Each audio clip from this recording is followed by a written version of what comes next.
अब कल जो मैंने एक क्वेश्चन दिया था सबसे पहले तो वो करते हैं ना।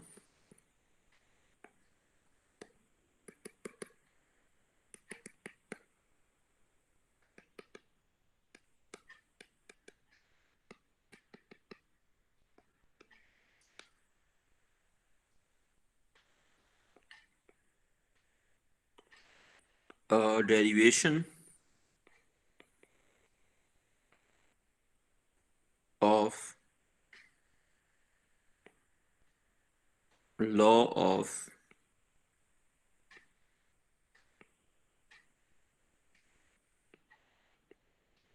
रेस्टिट्यूशन।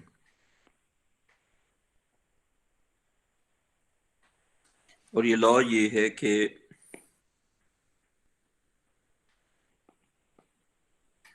इस लॉ का जो स्टेटमेंट है वो ये है कि for an elastic collision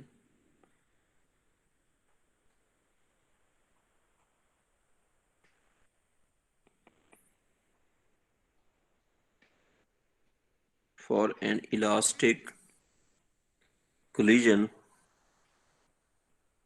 u1 minus u2 will be equal to, इसको दो तरह से लिखते हैं। either we go with v2 minus v1, or you can also write it in the standard form, that is u1 minus u2 is equal to negative of v1 minus v2, and this is called law of restitution. अच्छा, it is only valid for elastic collisions. अब इसकी जो derivation है उसमें सबसे पहले हम use करेंगे कंजर्वेशन ऑफ मोमेंटम। और अगर हम फाइनल इक्वेशन में देखें तो message are missing, so basically message are to be eliminated. तो अगर हम स्टेटमेंट लिखते हैं कंजर्वेशन ऑफ मोमेंटम का, conservation of momentum, the statement for conservation of momentum is m1 u1 plus m2 u2 is equal to m1 v1 plus m2 v2। अच्छा, क्योंकि message को करना है एलिमिनेट, तो m1 वाली टर्म्स एक साइड पे, m2 वाली टर्म्स एक साइड पे, और फिर कॉमन ले लो। फॉर एग्जांपल इसको यूं कर लो, m1 u1 minus m1 v1 is equal to m2 v2 minus m2 u2। यहां से m1 कॉमन और अंदर आ जाएगा u1 माइनस v1। यहां से m2 कॉमन और अंदर आ जाएगा v2 माइनस u2। मेहर बेटा, आती है इसकी समझ कि हमने m1 वाले टर्म्स को एक साइड पे लिख लिया और m2 वाले टर्म्स को एक साइड पे लिख लिया। मेहर बेटा, क्लियर यहां तक? जी सर। अच्छा, ये हमने अप्लाई किया कंजर्वेशन ऑफ मोमेंटम पे। अगर हम यही काम करते हैं कंजर्वेशन ऑफ के से। अच्छा बच्चों, ये फर्स्ट पेज था। अगर आपने कॉपी कर लिया तो बड़ी अच्छी बात है, अगर आपने कॉपी नहीं किया तो इसका ले लें स्क्रीनशॉट। अब अगर हम यही काम करते हैं कंजर्वेशन ऑफ के पे, conservation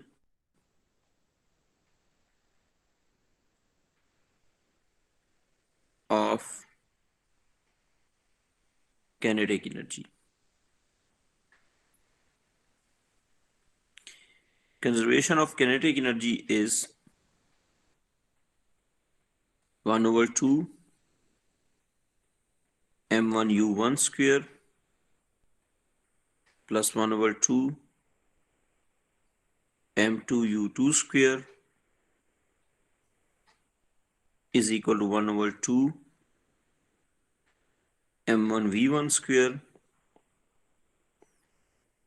plus 1 over 2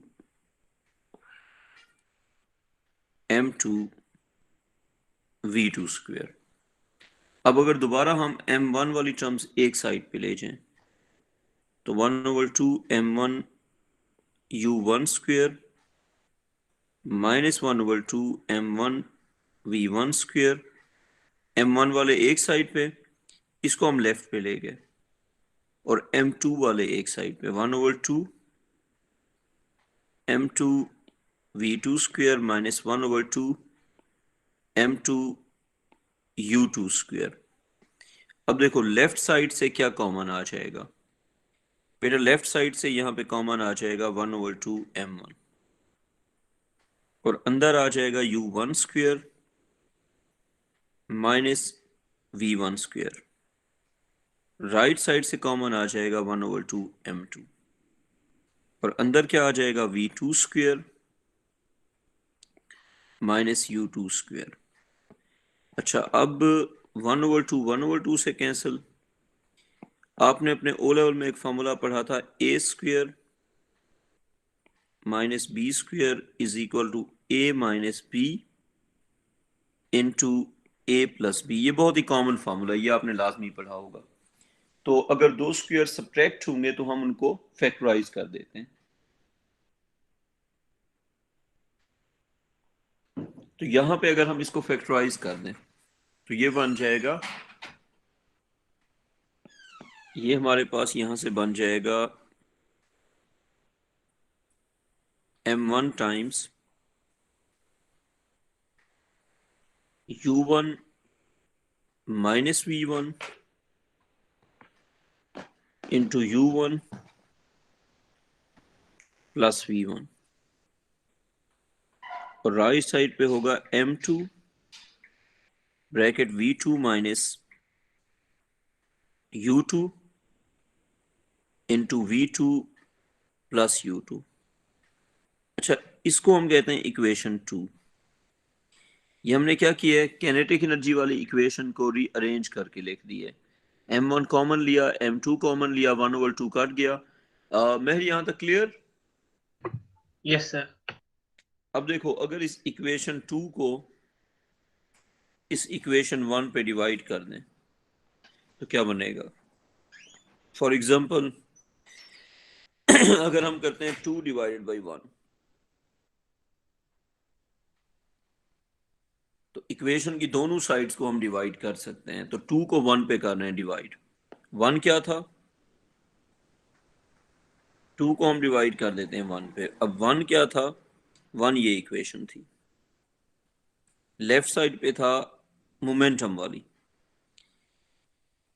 m1 into u1 minus v1। Right side पे था m2 into v2 minus u2। अब जो कटता है ऊपर नीचे उसको काट देंगे, क्या बन जाएगा फिर, m1 m1 से कैंसिल, m2 m2 से कैंसिल, ये दोनों टर्म्स कैंसिल, ये दोनों टर्म्स कैंसिल। तो finally it would become u1 plus v1 is equal to v2 plus u2। अब अगर v वाली टर्म्स को एक साइड पे लिख लें और u वाली टर्म्स को एक साइड पे लिख लें तो ये बन जाएगा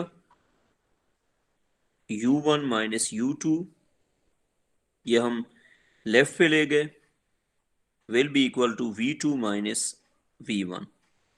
The final formula after eliminating the masses is called Newton's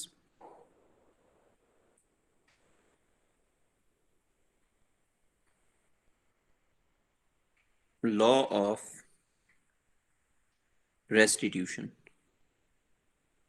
मेहर बेटा कॉपी हो गया? यस सर, लेकिन ये नहीं समझ आया कि डिवाइड क्यों किया दोनों।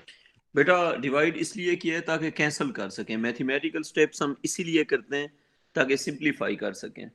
तो लेफ्ट साइड को लेफ्ट साइड पे डिवाइड किया, राइट साइड को राइट साइड पे डिवाइड किया, m1 कट गया, काटने के लिए डिवाइड किया है ना। सर सब्स्टिट्यूट कर सकते हैं? नहीं, वो मुश्किल हो जाएगा, सब्स्टिट्यूट अच्छा। करके बहुत काफी ज्यादा मुश्किल हो जाएगा, नहीं कर सकते। तुम ट्राई करके देख लेना। इन एनी केस तुम्हें फाइनल फार्मूला चाहिए बेटा। सर पूरी किया था। इक्वेशन को देखो, होल इक्वेशन को होल इक्वेशन पे डिवाइड करें कर सकते हैं कभी भी।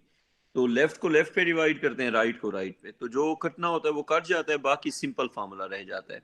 खैर, अब इसको दोबारा आप एक बार कर लेंगे, लेकिन फाइनल जो फॉर्म बन रही है फार्मूला की, वो बन रही है जी u1 माइनस u2, या तो हम इसको इस तरह से लिखते हैं v2 माइनस v1, या कभी कभी राइट साइड पे हम नेगेटिव ले लेते हैं कॉमन, और ज्यादा स्टैंडर्ड फॉर्म ये वाली है जिसमें नेगेटिव कॉमन लेते हैं।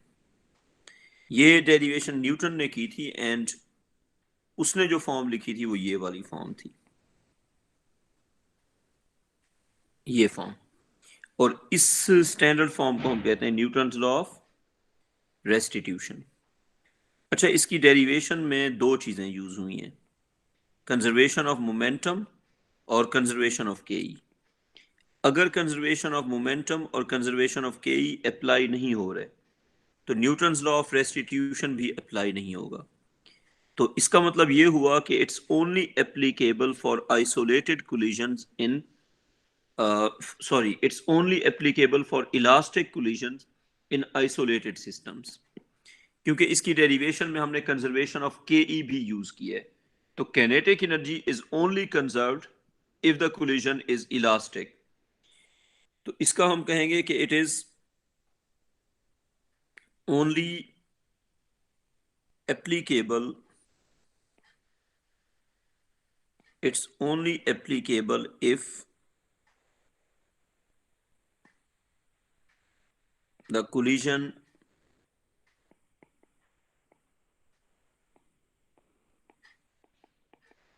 is elastic। ये सिर्फ तब अप्लाई होगा जब कोलिजन इलास्टिक होगा, अदरवाइज हम ये अप्लाई नहीं कर सकते। अच्छा, स्पेसिफिकली ये फार्मूला किस तरह के क्वेश्चन में हम अप्लाई करते हैं, ये एक क्वेश्चन है जिसका हमें आंसर करना चाहिए। मतलब ये वाला Sir, फार्मूला कब अप्लाई होगा जी बेटा? is the law of restitution and the law of momentum the same thing? No, they are not. Sorry Sir, बेटा, मैंने गलती से मोमेंटम लिख दी है। oh सुबह अच्छा। सुबह तो मैं भी, हाँ हाँ, ये मैंने गलती से लिखा है। ये यहाँ पे मोमेंटम नहीं है, यहाँ पे रेस्टिट्यूशन ही है, ये मैंने गलती से लिखा है बेटा। Okay. जी जी, it's not law of momentum, it's law of restitution. And this is only applicable for elastic collisions. और स्पेसिफिकली इसको अप्लाई कब करते हैं, इसका आप लिख लें कि law of restitution is applied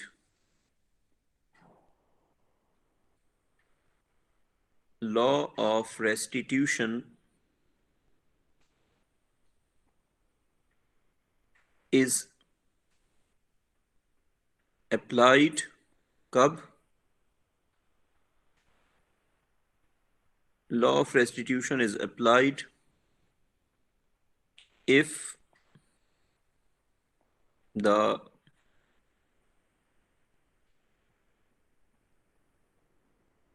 if the collision is if the collision is elastic, if the collision is elastic and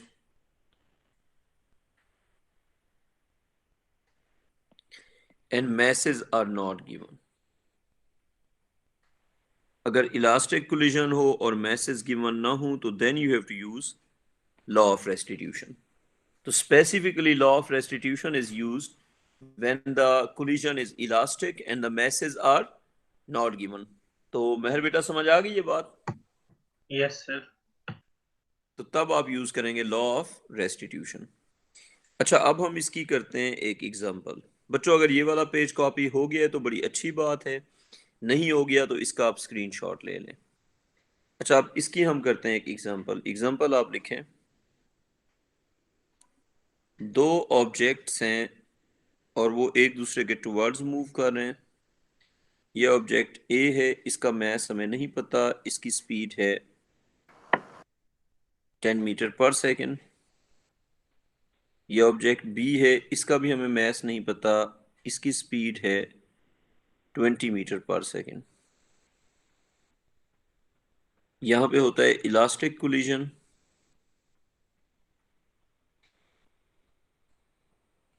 और कोलिजन के बाद बी की जो स्पीड है वो है इस तरफ, और वो है जी 12 मीटर पर सेकेंड। तो ए के लिए हम कहेंगे find speed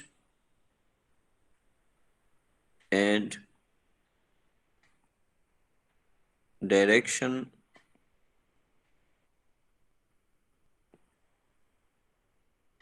of a. Mehar, आप मुझे ये बताएं कि कोलिजन इलास्टिक है या नहीं है, सर कोलिजन इलास्टिक है। और मैसेज गिवन है या मिसिंग है? सर मैसेज मिसिंग है। तो फिर कौन सा लॉ यूज होगा, क्या फॉर्मूला अप्लाई होगा? सर लॉ ऑफ रेस्टिट्यूशन होगा, जिसमें relative speed of approach is equal to relative speed of separation. हाँ, तो इसमें हम फॉर्मूला अप्लाई करेंगे इसके आंसर में, क्योंकि मैसेज मिसिंग है और कोलिजन भी इलास्टिक है। इसके आंसर में फॉर्मूला अप्लाई होगा u1 minus u2 is equal to v2। Sir जी बेटा। टोटल कोलिजन इज इलास्टिक का मतलब है सर इसमें टोटल काइनेटिक एनर्जी की कंजर्व होगी और आपका टोटल मोमेंटम भी कंजर्व होगा, राइट सर? बिल्कुल, इसका यही मतलब है। ठीक है सर। तो इलास्टिक का मतलब होता है के ई और मोमेंटम दोनों कंजर्व कर रहे हैं, और इन इलास्टिक का मतलब होता है सिर्फ मोमेंटम कंजर्व कर रहे हैं, के ई कंजर्व नहीं कर रही। तो अब अगर हम इसमें वैल्यूज पुट करते हैं, मोमेंटम हमारे जो एग्जांपल्स हैं ना या क्वेश्चंस हैं, उसमें मोमेंटम हमेशा कंजर्व करता है। हम जितने भी क्वेश्चंस करते हैं उसमें मोमेंटम इज ऑलवेज कंजर्व्ड। अच्छा, मैं आज ना डायनामिक्स की वर्कशीट्स कर दूंगा अपलोड, तो इसके टॉपिकल आपने वीकेंड पे फिर करने हैं। अच्छा, और संडे की क्लास होगी 12 to 2 जो क्लास हमारी होती है, इसमें वैल्यूज पुट करो। सर सैटरडे को ना करते क्लासेस? यार वो उसमें मसला है, बच्चों की अवेलेबिलिटी अवेलेबिलिटी वो चल रही है, संडे को बस उसको चलने दो, चेंजेस नहीं करते ना अभी। अच्छा, अब देखो, यू वांट के सैटरडे को कर दें, मुझे मसला नहीं है, बताओ। यस सर, 12 to 2 कर लो। ठीक है जी, सैटरडे को 12 to 2 ठीक हो गया। अच्छा, अब देखो, मैं ग्रुप पे अपडेट भी कर देता हूँ अभी। इसमें अब वैल्यूज पुट करो। u1 हो गया +10, और u2 हो गया जी -20, v2 हो गया जी +12। मतलब ये यूं चल रहा है, फिर ये u1, ये u2। कामरान, मैंने u2 को नेगेटिव क्यों पुट किया बेटा जी? सर उसका डायरेक्शन ऑपोजिट है। जबरदस्त। तो v2 जो है +12 माइनस v1 तो हमें पता ही नहीं है, और जो पता नहीं होता उसका साइन कभी भी खुद से पुट नहीं करते। तो अब अगर हम इसको करते हैं सिंप्लीफाई, तो ये बन जाएगा हमारे पास 10 + 20 30 is equal to 12 minus v1। तो ये बन जाएगा 18 इज इक्वल टू -v1, और v1 इज इक्वल टू -18। तो भाई मेहर, इसका जो नेगेटिव साइन है वो क्या शो कर रहा है? Sir opposite to the direction of motion है। हाँ, 18 मीटर पर सेकेंड टू, इस एग्जांपल में इसको लेफ्ट भी कह सकते हैं। अच्छा, अब opposite to the positive direction ना, तो ये हो गया 18 metre per second in this direction. बच्चों कर लिया? बच्चों हो गया? जी मेहर, सर। कॉपी हो गया यहाँ तक? चलें, अब ये तो कहानी हो गई लॉ ऑफ रेस्टिट्यूशन की। अब एक आध एग्जांपल और करते हैं इससे रिलेटेड। तो बच्चों देखो, अब अगले पेज पे चले जाओ, एक क्वेश्चन लिखो।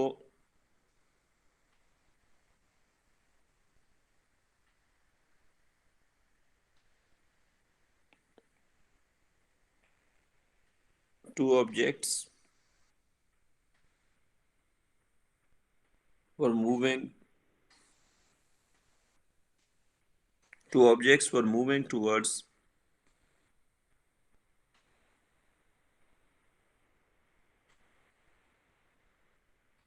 each other in an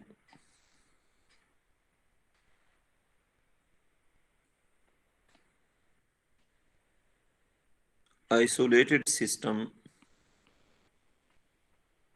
as shown.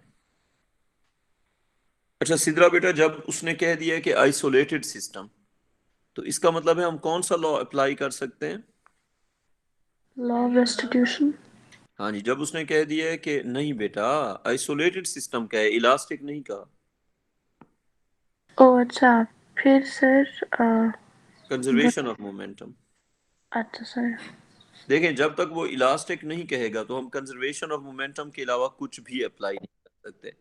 तो उसने अभी तक तो सिर्फ ये कहा है कि द सिस्टम इज आइसोलेटेड, ये नहीं कहा कि इलास्टिक है। तो अब two objects are moving towards each other in an isolated system, conservation of momentum can be applied.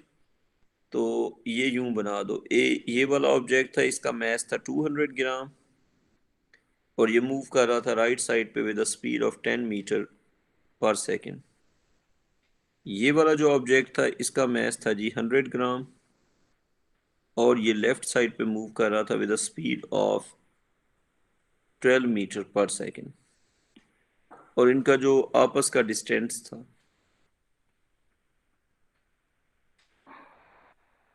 ये वाला डिस्टेंस, ये था जी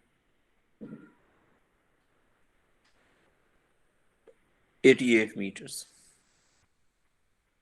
ये डिस्टेंस कितना था? 88 मीटर्स। अच्छा, उसके बाद ये ऑब्जेक्ट ए था, ये ऑब्जेक्ट बी था। क्वेश्चन का ए पार्ट लिखो, after how much time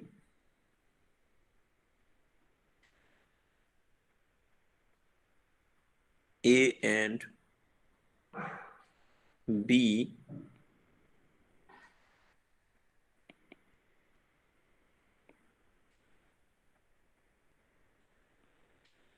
are going to collide।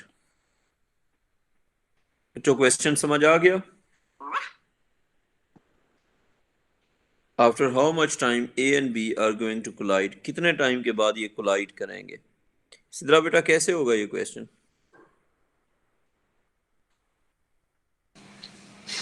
Sir मुझे नहीं पता। हाँ जी, महर कैसे होगा ये question? Sir conservation of momentum की इक्वेशन यूज करेंगे। ना यार, मेरी बात सुनो, कितने टाइम के बाद ये कोलाइड करेंगे, इसका मतलब है 88 मीटर ट्रेवल करने में इनको कितना टाइम लगेगा। इसका मोमेंटम से किसी चीज से कोई ताल्लुक नहीं है, ये क्वेश्चन है। Sir conservation kinetic energy sir. नहीं नहीं, उससे भी नहीं होगा सर ये। स्पीड को सम अप करके फिर डिवाइड कर देंगे ये distance। कामरान ठीक कह रहा है। बेटा बात सुनो, जो ऑब्जेक्ट्स होते हैं ना वो कितनी जल्दी एक दूसरे के करीब आएंगे या कितनी जल्दी एक सर्टेन डिस्टेंस पे जाएंगे, वो हम फाइंड करते हैं रिलेटिव स्पीड से। देखें, इनकी जो रिलेटिव स्पीड है, एक दूसरे के टुवर्ड्स ये मूव कर रहे हैं with a speed of 22 meter per second. 10 से एक मूव कर रहा है, 12 से दूसरा मूव कर रहा है, तो they are approaching each other with a speed of 22 meter per second. That is important.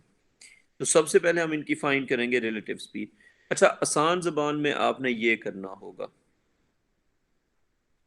अगर आपको टाइम फाइंड करना है तो आप क्या करेंगे, distance over relative speed, that is v2 minus v1। ये समझ आ गई बात? आपको अगर फाइंड करना है कि कितने टाइम के बाद ऑब्जेक्ट्स कोलाइड करेंगे, तो आपको करना होगा डिस्टेंस ओवर रिलेटिव स्पीड। मेहर बेटा समझ आ गई बात? Yes sir. अब जरा पहले तो v2 माइनस v1 फाइंड करो, और v2 माइनस v1 मैंने पहले भी बताया था कि it's just a magnitude. v2 minus v1 होगा इसका -12 माइनस +10। ये लेफ्ट पे है तो नेगेटिव, ये राइट पे है तो positive.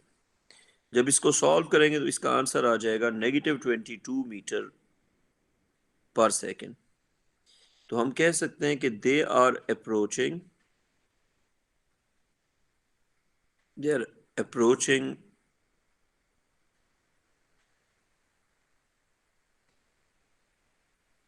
at the rate of 22 meter in every second.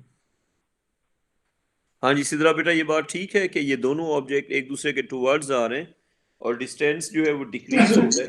Sir ये फॉर्मूला कहाँ से आया सर ये वाला? ये वाला फार्मूला बेटा अगर आपने ओ लेवल में फर्दर मैथ्स लिया है तो उसमें पढ़ा होगा, और अगर नहीं लिया तो अब याद रख लो, ये फार्मूला हमने अभी पढ़ा है। और फार्मूला क्या है कि अगर दो ऑब्जेक्ट एक दूसरे के टुवर्ड्स आ रहे हैं तो सबसे पहले हम देखते हैं कि वो कितनी स्पीड से अप्रोच कर रहे हैं, तो उसका फार्मूला होता है v2 माइनस v1। तो अभी हमने किया v2 माइनस v1 तो कितना आ गया 22 मीटर पर सेकेंड। तो v2 माइनस v1 जो है वो आपको बताता है कि कितनी तेजी से दो ऑब्जेक्ट जो हैं वो एक दूसरे के क्लोजर आ रहे हैं। तो अब डिस्टेंस है 88 और ये अप्रोच कर रहे हैं 22 की स्पीड से, तो 88 ओवर 22 तो कितना हो गया 4 seconds. 4 seconds. It will take 4 seconds for them to collide. ठीक है जी, 4 सेकंड में एक ट्रेवल करेगा 10 मीटर, दूसरा ट्रेवल करेगा 48 मीटर्स, तो ओवरऑल डिस्टेंस ट्रेवल हो जाएगा 88 मीटर और ये कोलाइड कर जाएंगे। मैं समझ आ गई या कोई कंफ्यूजन है? नहीं सर, अब समझ आ गया। अच्छा, अब ये 88 मीटर के बाद करेंगे कोलाइड। इस क्वेश्चन का बी पार्ट लिखो। दे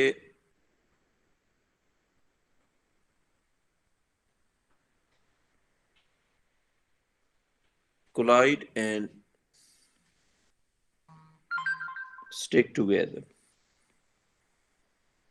ये जो ऑब्जेक्ट्स हैं ये कोलाइड करके फिर स्टिक कर जाते हैं। They collide and stick together. Find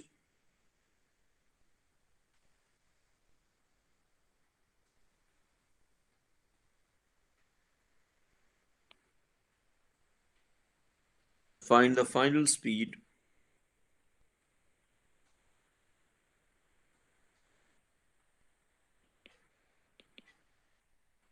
after the collision. So they collide and stick together. What is your final speed after the collision? Mehar question समझ आ गया कि ये कोलाइड करने के बाद क्या हो जाते हैं, स्टिक कर जाते हैं। तो इनकी स्टिक करने के बाद फाइनल स्पीड क्या होगी? ठीक है जी। तो जहाँ पे भी क्वेश्चन होगा कि दे स्टिक टुगेदर, पहली बात ये है कि जब तक एग्जामिनर इलास्टिक नहीं कहेगा हम इन इलास्टिक लेंगे। तो इस कोलिजन को हम इलास्टिक लेंगे या इन इलास्टिक? हाँ जी सिद्रा बेटा, क्या लेंगे, इलास्टिक या इन इलास्टिक? Inelastic. हाँ जी, क्योंकि जब तक एग्जामिनर किसी चीज़ को इलास्टिक नहीं कहेगा हम उसको इन इलास्टिक ही एज्यूम करेंगे। और वैसे ये बात याद रखनी है कि एक्सप्लोजन जहाँ पे एक ऑब्जेक्ट ब्रेक होता है मल्टीपल ऑब्जेक्ट्स में, एक्सप्लोजन होता है 1 to many and sticking together many to 1। तो एक्सप्लोजन होता है 1 to many और स्टिकिंग टुगेदर होता है many to 1 और इनइलास्टिक। तो एक्सप्लोजन भी इनइलास्टिक होता है और जब ऑब्जेक्ट स्टिक टुगेदर करते हैं, स्टिक करते हैं एक दूसरे से, वो भी क्या होता है, इनइलास्टिक होता है। तो अगर आपसे पूछा जाए कि एक्सप्लोजन क्या होगा, यूल से इनइलास्टिक। ऑब्जेक्ट स्टिक कर रहे हैं वो भी क्या होगा, इनइलास्टिक। अब इसका फॉर्मूला यूं बनेगा, तो जब इनइलास्टिक होगा तो you can only apply conservation of momentum. Applying, Sidra बेटा कंफ्यूजन है या समझ आ गई बात? Sir, आगे समझ. अच्छा, अप्लाइंग कंजर्वेशन ऑफ मोमेंटम। बेटा कोलिजन से पहले ये दो ऑब्जेक्ट्स थे और कोलिजन के बाद ये हो गया एक ऑब्जेक्ट। सर एक क्वेश्चन है. जी बेटा। सर जब वो स्टिक कर जाएंगे तो उसके बाद भी डू दे कंटिन्यू मूविंग और do they just come to rest? यही तो फाइंड करना है बेटा, बेटा यही तो फाइंड अच्छा। करना है ना। सही। अच्छा, ये तो हमें कंजर्वेशन ऑफ मोमेंटम से ही पता चलेगा। फार्मूला ये बनेगा m1u1 plus m2u2 is equal to m1 plus m2 stick कर गए इनटू v। बेटा v ही तो फाइंड कर रहे हैं, अगर v जीरो आ जाएगा तो रुक गए, और अगर v की कोई वैल्यू आ जाएगी तो मूव कर रहे हैं। समझ आ गई बेटा बात? जी सर। वो तो v की वैल्यू डिसाइड करेगी। और यू नो दैट कि जब हम अप्लाई करते हैं कंजर्वेशन ऑफ मोमेंटम तो हम यूनिट्स को कन्वर्ट नहीं करते क्योंकि वो कट जाती हैं। तो 200 ग्राम इंटू u1 हो गया plus 10 plus 100 gram into u2 हो गया माइनस 12। अब यूनिट्स को कन्वर्ट कर भी लें तो आपकी मर्जी है, करना है कन्वर्ट कर लो, नहीं करना ना करो। वैसे अगर कन्वर्ट कर लें तो क्वेश्चन सिंपल हो जाएगा, मर्जी है आपकी। चलें मैं कन्वर्ट कर रहा हूँ। फॉर एग्जांपल 200 ग्राम क्या होगा 0.2 kg। मैंने कहा कन्वर्ट नहीं करना तो भी all right. Plus 10 plus 0.1 kg into minus 12, इस तरफ हो जाएगा 0.1 kg plus 0.2 kg into v. Sidra बेटा क्लियर ये है, कोई कंफ्यूजन? क्लियर है सर। और ये बात समझ आ गई कि यूनिट्स को कन्वर्ट करना है या नहीं करना, इट्स योर चॉइस, उससे कोई फर्क नहीं पड़ेगा। जी सर। अच्छा अब देखें, अब जब हम इसको सिंप्लीफाई करेंगे तो ये बन जाएगा 2 plus in fact minus 2 minus 1.2 is equal to 0.3 times v। तो ये हमारे पास फाइनली हो जाएगा 0.8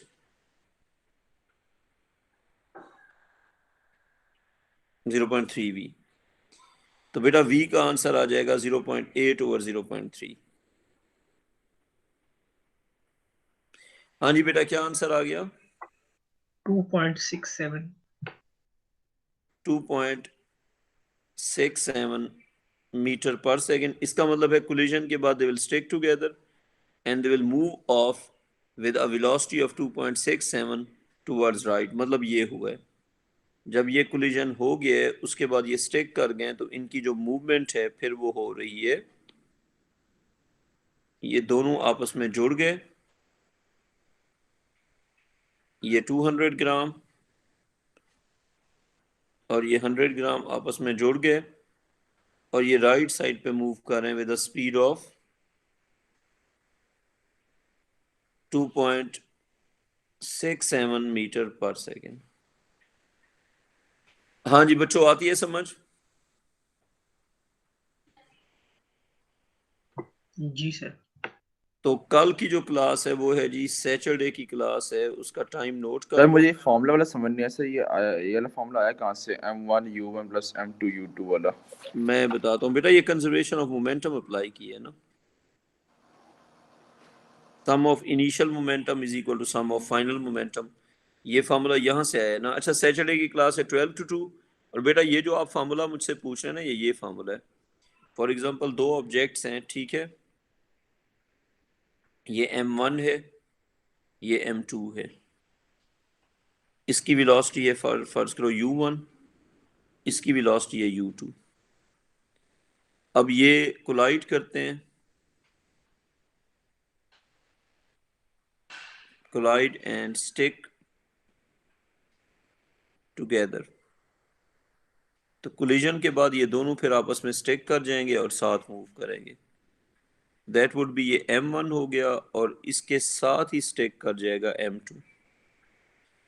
तो इनका जो वेलोसिटी है v वो फाइंड करना था कि राइट पे जा रहे हैं, लेफ्ट पे जा रहे हैं, किधर जा रहे हैं।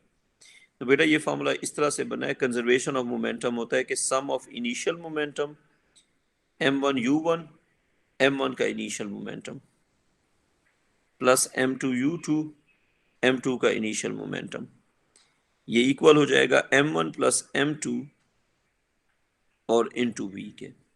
बेटा ये फार्मूला तब यूज होता है जब ऑब्जेक्ट स्टिक कर जाते हैं, ठीक है जी।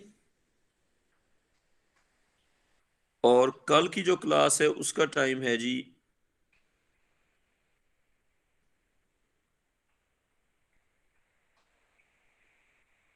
12 to 2।